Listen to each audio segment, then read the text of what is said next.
Hello students, मैं हूं समन अब्बास और आप लोग देख रहे हो माय यूट्यूब चैनल सोना मैथमेटिक्स। अगर आप लोग चैनल पे पहली बार हैं तो चैनल को प्लीज़ सब्सक्राइब करना ना भूलें और वीडियो को पूरा देखिएगा। वीडियो इंशाल्लाह आपको पसंद आएगी।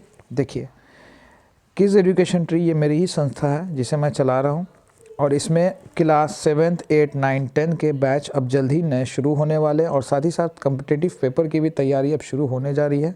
जो बच्चे चाहते हैं एडमिशन वो एडमिशन ले सकते हैं। तो चलिए क्लास स्टार्ट करते हैं। क्लास 8 का आज क्वेश्चन मैं पढ़ाने जा रहा हूँ, ठीक है। वो भी भारतीय भवन की बुक का क्वेश्चन है, तो क्वेश्चन को देखा जाए। देखिए, कह रहा है त्रिभुज ए बी सी में बी सी 18 है। त्रिभुज ए बी सी में बी सी 18 है और हमको कह रहा है बी से ए सी की दूरी 6 सेंटीमीटर है और क्वेश्चन कह रहा है त्रिभुज का क्षेत्रफल ज्ञात कीजिए, ठीक है। तो हमने बना लिया त्रिभुज। इस त्रिभुज में क्या है कि नाम दिया हुआ है ए बी सी। इस बी सी की लेंथ हमको क्वेश्चन में 18 दे रहा है, सो हमने 18 रख दिया। और ए से बी सी की दूरी क्वेश्चन में दे रहा है 6 सेंटीमीटर। कितना सेंटीमीटर? 6 सेंटीमीटर, ठीक है। हमको कह रहा है क्वेश्चन त्रिभुज का क्षेत्रफल ज्ञात करें। तो देखो बाबू, मेंसुरेशन कभी भी बनाओ तो सबसे पहला नीड है फॉर्मूला। आप फॉर्मूला ज़रूर याद रखिए क्योंकि बिना फॉर्मूले के क्वेश्चन ये बनने से रहा, ठीक है। तो चलिए अब हम इसको थोड़ा फिगर को कर देते हैं इरेज। अगर जिन बच्चों ने नोट नहीं किया है तो फिगर को नोट कर लेंगे। अब देखो बाबू, हमसे क्या कह रहा है, त्रिभुज का क्षेत्रफल बताइए। तो त्रिभुज के क्षेत्रफल का जो फॉर्मूला होता है आप लोग पहले लिख लोगे, त्रिभुज का क्षेत्रफल, ठीक है। त्रिभुज का क्षेत्रफल बराबर, इसका फॉर्मूला होता है 1/2 आधार। आधार है यहाँ पे बी सी, ठीक है। आधार गुना शीर्षलम। शीर्षलम का नाम हम डाल देते हैं ए डी, ठीक है, क्योंकि ए से खींचा गया था। आधार मेरा है क्वेश्चन में 18, सो हम यहाँ पे 18 सेंटीमीटर लिख देते हैं। ए से दूरी जो थी वो कितनी थी आधार की? 6 सेंटीमीटर थी, यानी ऊंचाई जो है वो कितनी थी? 6 थी। 2 के टेबल से ये कट गया कितनी बार में? 9 बार में। तो त्रिभुज का क्षेत्रफल जो आ जाएगा वो कितना आ जाएगा? 54 सेंटीमीटर स्क्वायर।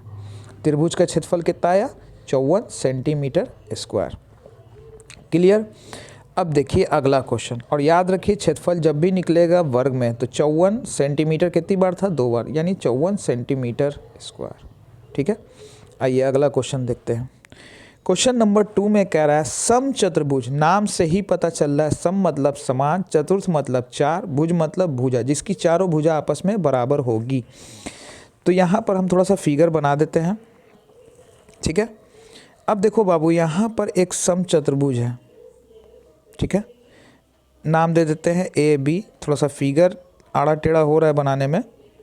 देखिए, ए को सी से मिला देंगे तो ये एक विकर्ण, एक विकर्ण को डिनोट करते हैं हम D1 से।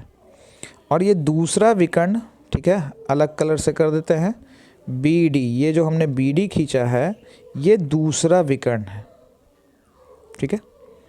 क्या विकर्ण? और विकर्ण को हम सूचित यहाँ D1 से और D2 से करते हैं। अब देखो बाबू, क्वेश्चन क्या कह रहा है? कह रहा है कि एक सम चतुर्भुज है, एक सम चतुर्भुज है, विकर्णों की लंबाई का गुणनफल a है। यानी मतलब ये कि पहला विकर्ण और दूसरा विकर्ण, ठीक है। क्वेश्चन कह रहा है ना विकर्णों की लंबाइयों का गुणनफल, यानी दोनों विकर्ण को गुना कर रहे हैं तो हमको कैपिटल A सेंटीमीटर स्क्वायर मिल रहा है। और क्वेश्चन कह रहा है समचतुर्भुज का क्षेत्रफल बताइए। तो देखो बाबू, समचतुर्भुज के क्षेत्रफल का फॉर्मूला होता है, समचतुर्भुज के क्षेत्रफल का फॉर्मूला होता है 1/2 D1 गुना D2। फॉर्मूला होता है 1/2 D1 गुना D2। और D1 और D2 का हमको यहाँ वैल्यू दिया हुआ है कितना, ठीक है। आप देख रहे हो, थोड़ा सा इसको ब्लैक में भी शो कर देते हैं। क्या दिख रहा है? A centimetre square. तो 1/2 A को अगर हम इससे गुना करेंगे तो क्या होगा? 1/2 A सेंटीमीटर, यानी ऑप्शन नंबर 4 में। तो इसका करेक्ट ऑप्शन ऑप्शन नंबर 4 होगा। चलिए देखा जाए अगला क्वेश्चन।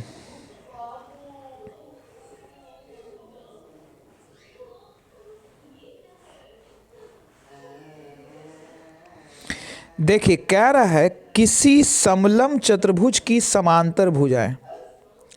समलम, समलम में क्या होता है कि ये आमने सामने वाली जो है ये दोनों पैरेलल होती है, ठीक है।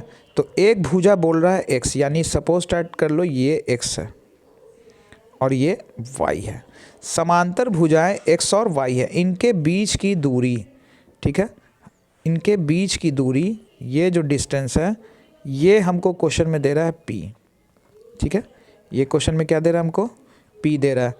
कह रहा है समलम चतुर्भुज का क्षेत्रफल कौन सा होगा। तो जिन बच्चों ने फॉर्मूला याद किया तो वो इजीली समझ चुके होंगे इसका आंसर क्या होने वाला है। समलम चतुर्भुज का फॉर्मूला होता है 1/2 समांतर भुजाओं का योग। तो समांतर भुजा में पहली भुजा कौन है, x है। अगली भुजा कौन है, आप देख सकते हो यहाँ y है, इनटू शीर्षलम, जिसको हम लोग ऊंचाई भी यहाँ पर बोल सकते हैं। तो क्वेश्चन के हिसाब से ऊंचाई कौन है, p। तो इसका करेक्ट ऑप्शन होगा option number B. Option number B पे आप क्या कर दीजिएगा, इसको टिक आउट कर दीजिएगा। क्लियर।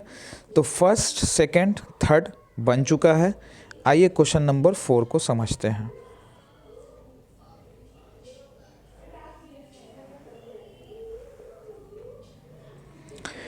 क्वेश्चन नंबर 4 में फिगर बना हुआ है, कह रहा है एडी लंब बीसी है, एडी और बीसी का अनुपात हमको क्वेश्चन में दे दिया है।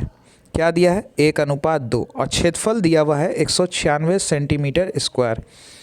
बीसी की लेंथ हमको बतानी है, ठीक है।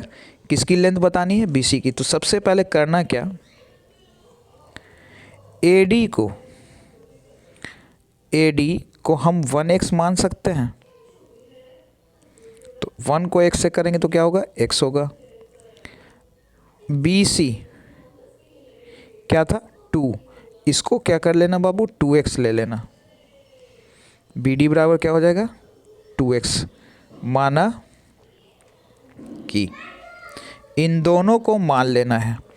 AD को हम ले लेंगे 1x और BD को क्या ले लेंगे, 2x, ठीक है। अब देखिए करेंगे क्या, अब देखिए त्रिभुज के क्षेत्रफल का फॉर्मूला हमको दिया हुआ है। तो त्रिभुज का क्षेत्रफल ABC का क्षेत्रफल बराबर, ठीक है। मेरे पास जगह नहीं है इसलिए हम इसको फॉर्मूले को हम नीचे लिख दे रहे हैं। 1/2 आधार कौन होगा, BC। शीर्षलंब कौन होगा, AD, ठीक है। त्रिभुज के क्षेत्रफल का फॉर्मूला होता है 1/2 आधार गुना शीर्षलंब। आधार की जगह BC था सो हमने BC रखा, लंब की जगह कौन था, AD, सो हमने AD रखा। आप इसको 1/2 आधार गुना ऊंचाई भी पढ़ सकते हैं, ठीक है। अब देखिए करेंगे क्या, 1/2 हमने रखा, BC क्या है, 2x है, AD को हमने x मान रखा है, और त्रिभुज का क्षेत्रफल कितना दिया हुआ था, 196 दिया हुआ था।